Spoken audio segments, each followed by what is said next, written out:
Hello and welcome everyone to another quantum conversation. I trust you are well, and in this channel we are demystifying the mystical and sharing experiences of expanded states of awareness, of consciousness, and talking about experiences such as teleportation, rejuvenation, out of body experiences, and so much more to do with consciousness.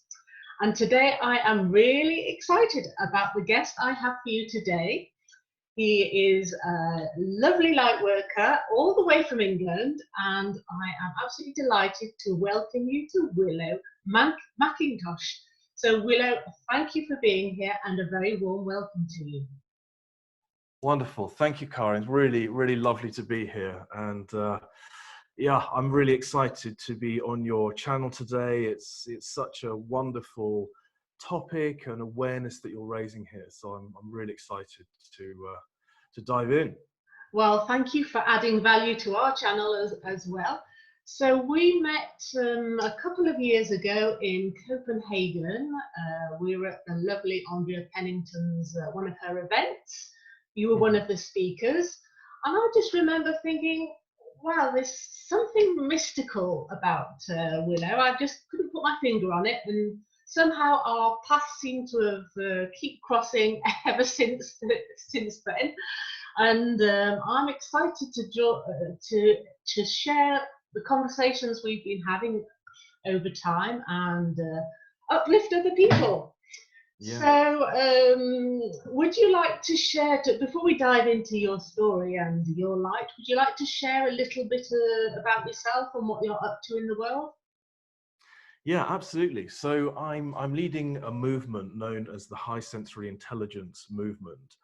And the core ethos behind that is shifting the label of sensitivity around the genetic personality trait, sensory processing sensitivity, into high sensory intelligence. And what I mean by that is helping to remove the stigma that's around it, the connotations of weakness and that it's a challenge, moving it across into the awareness that it enables us to bring wonderful superpowers and gifts of service into the world. And the 15% of us that have the trait in the world are very much here to create transformation, leadership, evolution, especially spiritual evolution. And so I work with the facilitation of how to support people to make that shift. And then also I have a real passion for online technology from many years of experience with that. And so I also build out platforms and create websites and marketing funnels, that kind of thing, to support the light worker to bring their businesses online and get a broader reach. So it's a technology that is exclusively for the light worker. And my main area is in facilitation and supporting people to really own their gifts. Lovely, and that's so needed. So thank you for bringing this to the world. So I'd love you to, where do we begin? I'd love you to talk about your experiences. How did your journey start? How have you been tapping into these expanded states of awareness? Yeah, absolutely. No, it's such, it's such a passion of mine, this area. And, you know, in reference to the normalizing of these types of experiences, I mean, for me, that was probably the biggest breakthrough I've had in my life and career, was the ownership of that in myself and how important it was to bring it forward for the people that I work with, but also for my own fulfillment. You know, when I was growing up and I kind of came out of school and went into, I've always really had my own businesses. I've always been an entrepreneur, but I very much came into the adult world, you know, with the idea that I had to make money to get approval, and you know, it was all about doing high business deals, and it was all about kind of walking the path that I thought my father wanted me to walk, essentially. And during that time, I was the part of me that is, you know, that is this spiritual being with a particular reality, and you know, my skills and abilities in facilitation. All of that was completely dormant in me for you know, the first chunk of my adult life. And once I had a series of experiences, I did a great deal of soul work, and which was really being driven by the fact that I was, you know, deeply unfulfilled and not happy at all in the path that I was walking. Which called me to, you know, I've always been hugely fascinated by personal development and spiritual experiences, and I've been having a continuous spiritual experience ever since I was a child, you know, but I was really suppressing that in the younger years of my adulthood. So by meeting the right people and meeting the right mentors and doing the right practices, I gradually started to realize that the way that my reality was functioning and the experience that I was having in the world was a deeply spiritual experience, you know. And so by embracing that and acknowledging and owning the fact that this is who I am and how I see the world, enabled me to open myself up to having some pretty powerful transitory experiences into, you know, the depth of my awareness and the depth of my spiritual experience that I'm having on a moment-to-moment basis. That then changed everything, and it then, you know, brought me in line with what I'm doing and allowed me to walk the path that I'm walking now, essentially. Yeah. Okay, so how did these spiritual, so if I understand correctly, you've sort of been in that space right from a very young age. So how did your, what you call spiritual experiences, start showing up when you were very young? Or can you remember how it started, or what you were experiencing within you at a young age, and how did you deal with that? Yeah, absolutely. Yeah, it's a great question. When I was a child, I was experiencing a very visceral sensory experience, and the best way that I can describe it was I can remember standing on the lawn in the garden of my home. I think I don't know how old I must have been, maybe 6 or 7 years old, something like that, I think. And I can remember experiencing the garden around me as a swirling experience of energy where all of my sensory data was merging into one. I'll explain what I mean by that. And when I was having this experience, it didn't feel frightening in any way. It felt very normal and very real, and it felt incredibly exciting. And that I had this really this kind of adventurous task to fulfill within this energetic space.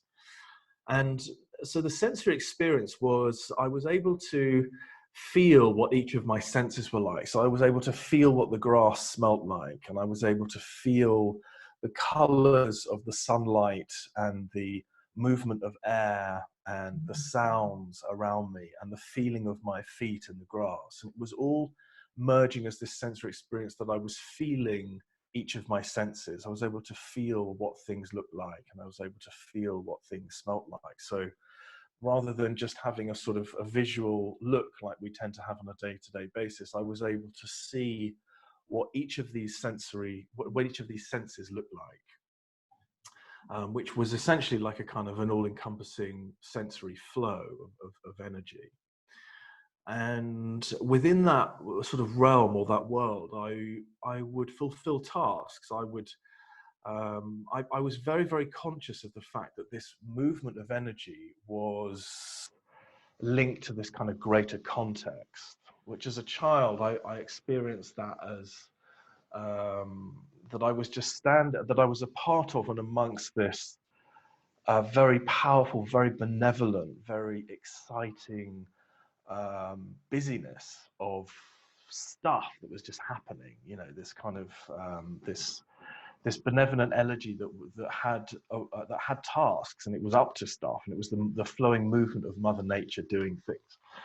And I just knew that my role was to help it and to support it and do whatever I could to you know, get the energy to go where it needed to go, and to sort of, I mean, sort of divine information from it, which at the time, actually as a child, it's very frustrating because I couldn't communicate cognitively what was happening. And as I've got older, I've come to realize that my abilities to intuit that information and do things with it allows me to find sort of purpose and alignment in others. And I help the general movement of that energy to do its thing through people now. Whereas when I was a child, it was all about kind of working with the energy and moving around and sort of taking things to places. It was like a sort of an enchanted adventure as a child. So that experience has been with me growing up, and the shift that I made as an adult was actually because that was all squashed in me as I got older. And when I came into my adulthood, there was a part of me that I knew that was always in me, and I knew that it was longing to be realized in me again as an adult, to kind of make that full circle, you know, of revelation again, and re-owning that part of me. And that was the key shift that I had as an adult, where I then started to own that reality in me as a man, as a grown man.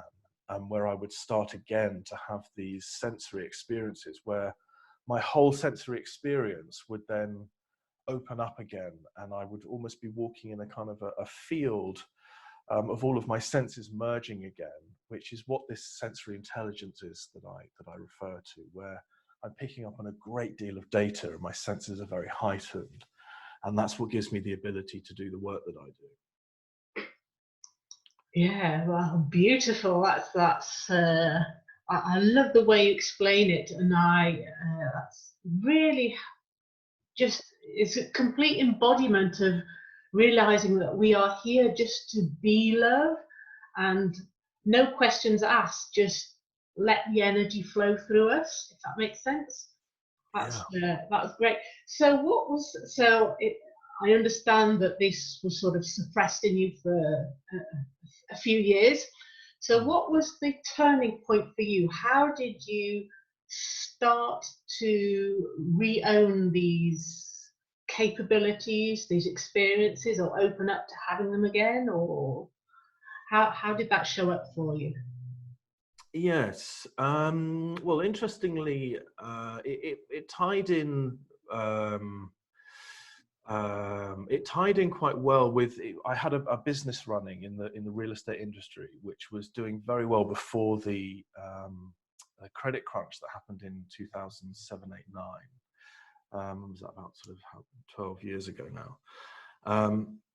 And when my business literally switched off overnight, when all the mortgage products weren't available anymore, and that was a real turning point for me, because I lost a great deal at that point, financially, and just the whole of my kind of life changed at that point, because everything was completely dependent on the business came to a close when that credit crunch happened, literally overnight. So at that point, it was a real opportunity for me to check in and think about what I was doing. And whilst I'd actually been doing quite a lot of light work and facilitation in my business, kind of subconsciously, this was a real turning point, and it was time for me to really make this shift, because I actually lost everything. I lost my house, I lost my business. I mean, I had to go bankrupt. I had to write off a 6-figure debt. It was a huge ordeal that I went through, and I actually ended up living in this for a short period of time in this cabin in a field, which is all I could afford at the time. It was a beautiful spot, but it was a very basic setup. And actually, I knew when I was in there, I knew that the time had come for me to make this shift, and I knew that my spiritual calling was so powerful in me, and that this calling to acknowledge this love in me, just as you put it so beautifully there, you know, that it's not all about making money, and it's not all about, you know, trying to reach higher and higher echelons in society. It's, you know, the reality of love and energy for me was so real And I knew at that time I had to make this change. And I'll never forget it. I actually went out onto the front doorstep of this cabin that I was in. And I asked up to the sky, I said, is it time now? I was really at my rock bottom, you know. It was like I literally things couldn't be worse, really. And I was, you know, and I went out almost on my hands and knees and looked up at the sky and said, you know, is it time now for me to embrace this path of finding heart, actually, which is what I referred to it at the time. And a shooting star went across the sky. And it's only ever happened to me once that you know, I sort of looked up and asked the question. And I just took that as a sign, took that as a calling, you know, that it was time. And from that moment on, I then started to write a book. I said my first book, Finding Heart.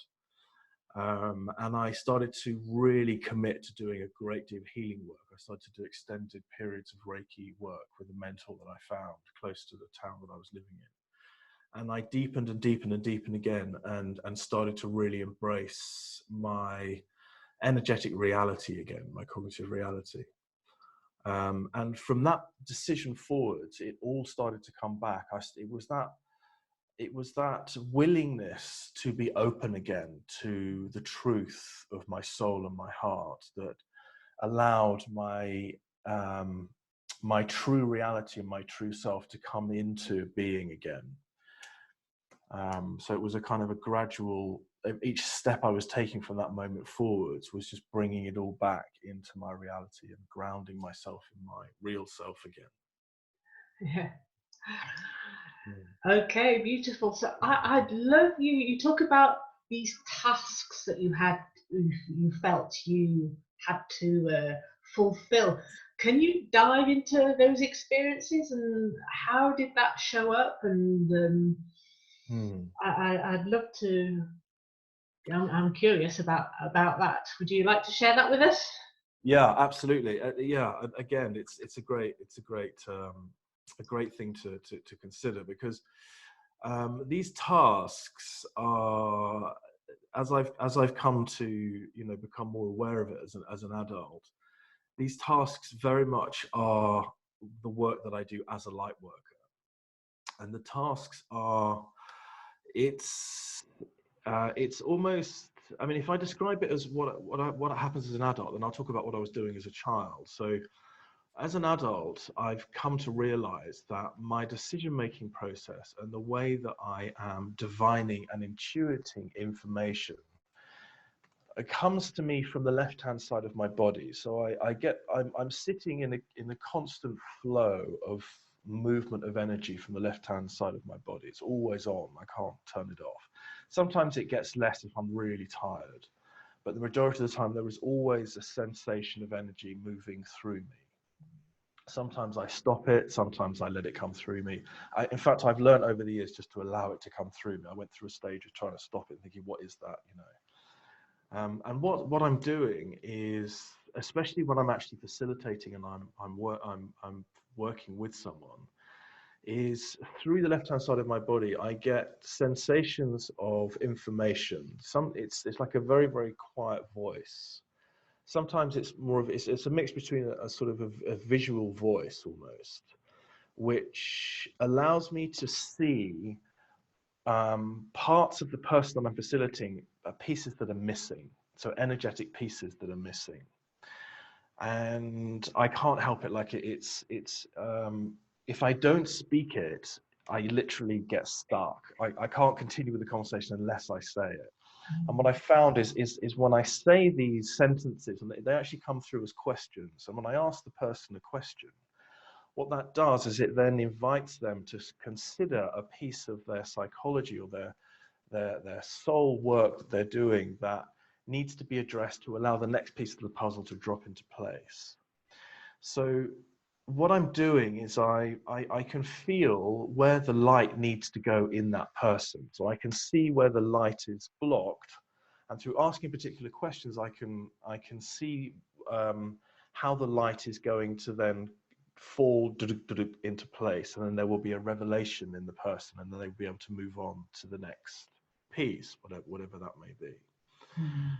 And that happens for me when I'm doing one-to-one. It happens for me when I'm in group in scenarios. So I like to facilitate groups as well. And when I'm it doesn't really matter how many people are in the room. I can feel where the light needs to go and what the energy is trying to do in the room. And typically one person will ask a question that's relevant for several people in the room. And then I can see when I answer that question, or I invite them to answer the question for themselves, then I can see the light doing its thing, and then there is balance again, and then the next piece will be due.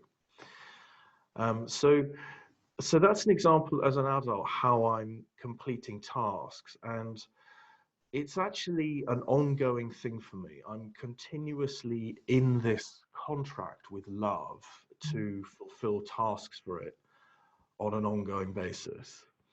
And sometimes they're tasks for myself, sometimes they're tasks for others, or sometimes they're just kind of day-to-day tasks, but everything I'm doing is always under this greater banner of communication and this calling that's in me to help this great movement of energy in the greater context to do its thing, to raise vibration, to help make the world a better place, to allow the flow to go where it needs to go. And that's exactly what was happening for me as a child. As a child, it was really visceral. So as a child, it was as a child, I was having these experiences where I was almost, it was almost like a sort of a network of like energetic locations sitting in really colorful energy. So trying to simplify that. So for instance, being in the garden with this swirl of movement and this kind of rapture of excitement and play and just wanting to kind of explore, I would experience almost like little portholes of energy where I would go in there, almost like going into a hedge. So it would sometimes it would actually be going into a hedge, but it wouldn't be a hedge. I'd be going into this kind of like this little doorway to another kind of. It was almost like going to another part of the garden, but it was another a dimension within it. So I would move across to another place, or perhaps with my astral body, I suppose. But in doing that, I wasn't really conscious of the fact that that's what I was doing. I was so focused on what this task was I needed to do. So I needed to, it was almost like taking something somewhere, or by allowing my conscious experience of this energetic flow, by it going through me and my effect within it, allowed it to then go to or do the next piece that it needed to do. So I was facilitating its next step or its movement using my own consciousness probe almost, or my own kind of like, yeah, my consciousness to sort of help it do what it wanted to do. So it was working through me essentially. And ever since I've always been fulfilling tasks. It's never quite like that now. I'm the energetic visual experience I have of energies is still there, but it's a lot more kind of focused as a white, yellowy light now that I see. I don't quite have that flowing, energetic craziness that I used to play with as a child. Well, it may come back, who knows? Yeah, I think actually it is. And funny enough, it's funny you say that actually. I've been doing some work around it recently. And I have been starting to get kaleidoscopic visuals again. Oh, yeah. So I think it could well actually, yeah. I think I might get the full circle, but when I'm older, I'll be doing some pretty wild stuff, hopefully. Or you may be younger, but just more in tune. I don't know how we can say it, but I love the kaleidoscopic images because I get those as well, and it ties in with Dr. Joe Dispenza's work, and yeah, that's brilliant. So I love that you say you're in a contract with love. It's like being in service to the divine. That's absolutely wonderful. So when you're doing these tasks and filling in the love and the light here and there, what are you actually feeling in your body? Yeah, that's a great question. I mean, it's uh, my sort of physical body just tries not to get in the way. So it's yes. What's actually what I'm feeling is I'm feeling a movement of energy. So sensory experience of myself gets bigger. So I start to stand in a spherical shape, where I try to make my energy as open as possible. And I'm feeling I'm feeling kind of gloopy, viscous, and the energy gets quite viscous when I open that space up, um, and I allow it to start to do its thing. So I allow the pieces to come through to my left, and I get this kind of these words that come to me. So actually, when you asked that question, an example popped in my mind where I was facilitating a couple who with their relationship, and I was aware that they were really at loggerheads. They were really angry with each other, and they asked me specifically to come and facilitate them. And as soon as I sat down with them, I could feel exactly what was causing the problem. Like they when their relationship began, there were a series of unresolved pieces very important to them that had never been spoken about, and they were really hanging on to those pieces. So as I started to intuit what they were, it enabled me to ask the question to invite them both to be heard and acknowledged. So I just set it up so they could say, this has been on my mind for X amount of years, and I really need you to acknowledge that. I need to share it. So I set it up so they could say those things. So actually what I was feeling is I was feeling this sort of gloopy, visceral movement of energy coming to me that was giving me the right words to allow them to ask the right questions of each other. But then what happened was when they got to a point where they both felt heard, obviously there's a lot of tears, a lot of hugging, and a lot of forgiving going on, and neither of them had any idea that this was happening in each other's hearts. Mm. And when we got to that point, there was this amazing, it's almost like almost like a sort of a fog of light that just started to flow down on top of them, above both of them. And literally as it happened, I could feel both of their energies just relaxing into this space of love and relief as this healing was happening above them. So it is a visceral experience. It is, it's and obviously when that happens, in the way that it feels for me is it's a bit out of body. Like I kind of lose my sense of self a bit, and I have to kind of stay grounded, and like my physical body sort of floats around a bit, and it's not, as I say, it tries to get out of the way. So it's a very kind of, it's where the physical body starts to kind of lose its integrity a bit and becomes integrated with the energetic self, where everything gets super woo-woo. I love that technical term, woo-woo. Yeah. Oh, thank you for sharing that. That's really a beautiful, powerful share. So when you allow this, or should I say, how do you allow this energy, or do you have a conscious practice that allows you to open up to receive this energy that you receive from the left? I know you say you don't tend to close it down, but if you're feeling tired, then how would you open up to receive it? Or how can other people do this, should I say? Yeah.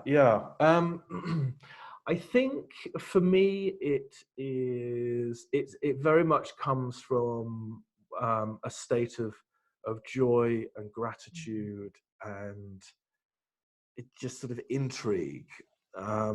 So I think if I think when as healers, when we are with someone else, we naturally start to engage, and I think when we start to get that flow of energy between us, that definitely is a route in, I think, to opening it up. So I think by by being open to a larger sense of self. So when I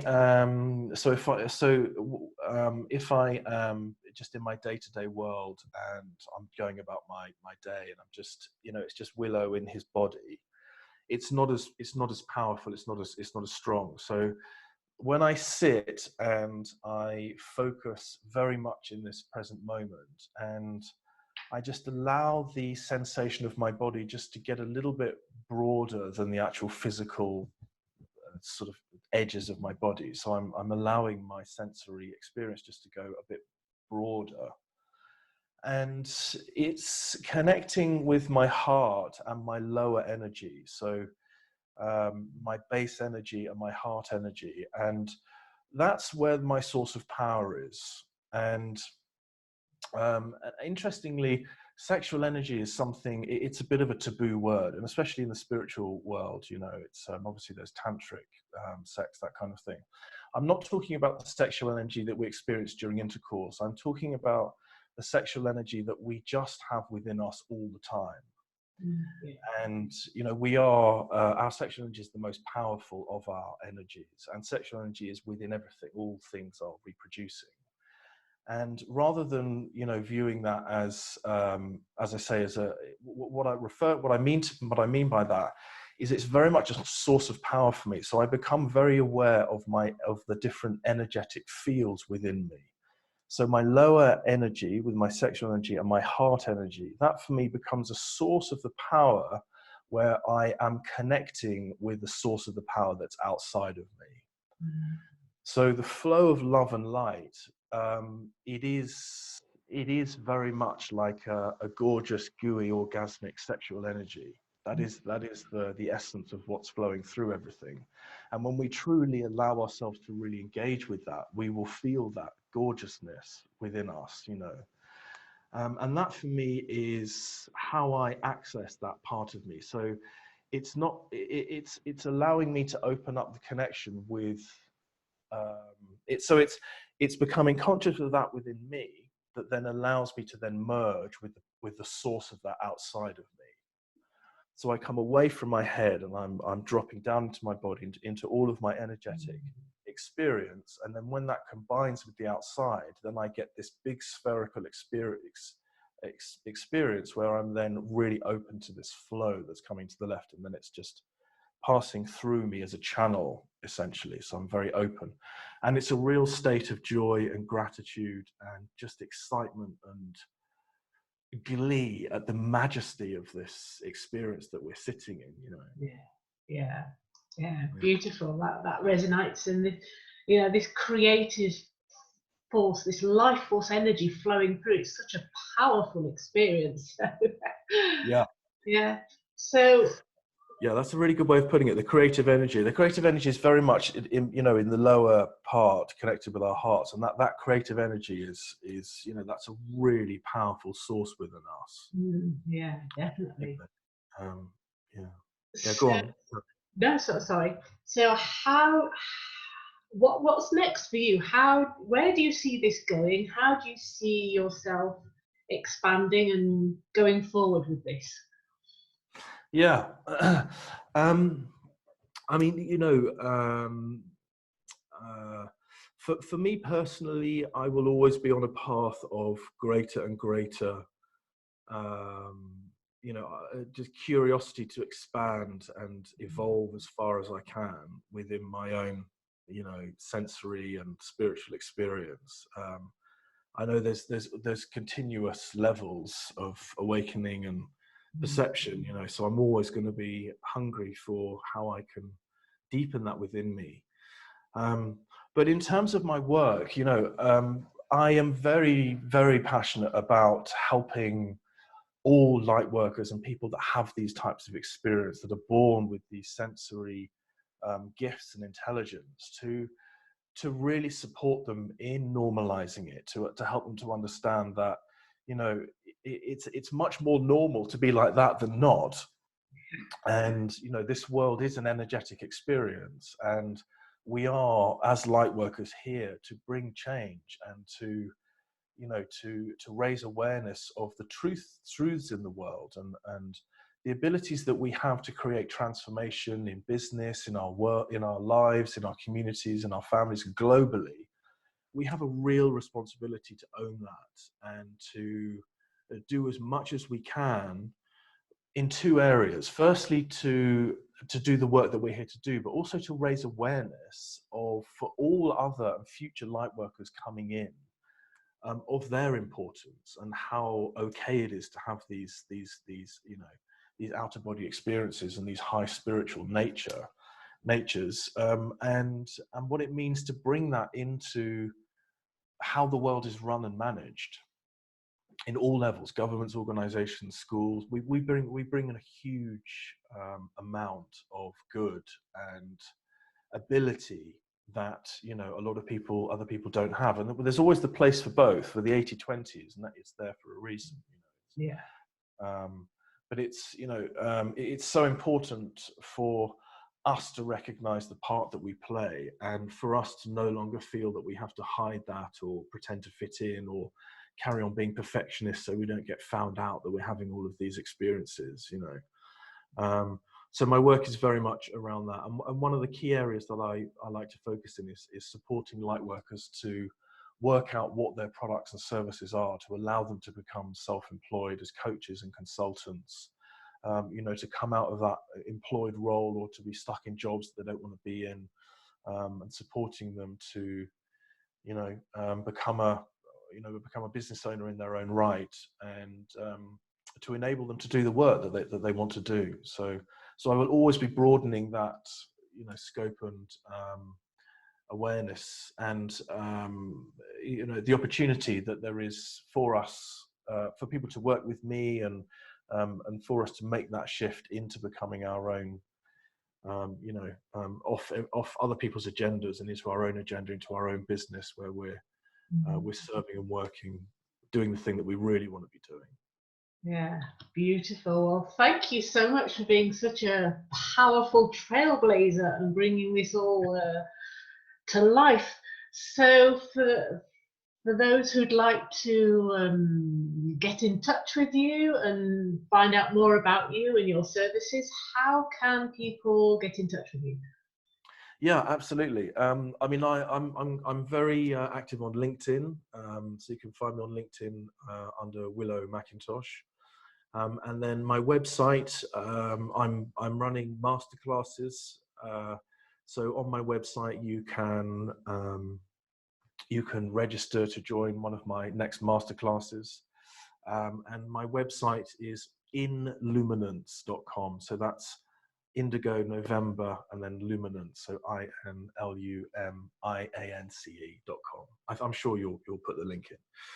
But on the Luminance website, you can register for a masterclass, and there's also a quiz that you can take on there to find out if you were born with the sensory processing sensitivity trait, just to support you in, if you'd like to find out more about that. But on the website, you can contact me there, send me an email, and yeah, I would love to talk to you. If anything that I've said today has resonated, if you'd like to have a chat in any way, I'm so passionate about meeting and talking to light workers, so it would be my pleasure. Yeah, well, thank you for sharing that. So I'll obviously post the links below this video. Yeah. So thank you so much for sharing your love, sharing your light, sharing your powerful vibration with us all. So before we leave, are there any uplifting words you'd like to leave with the audience?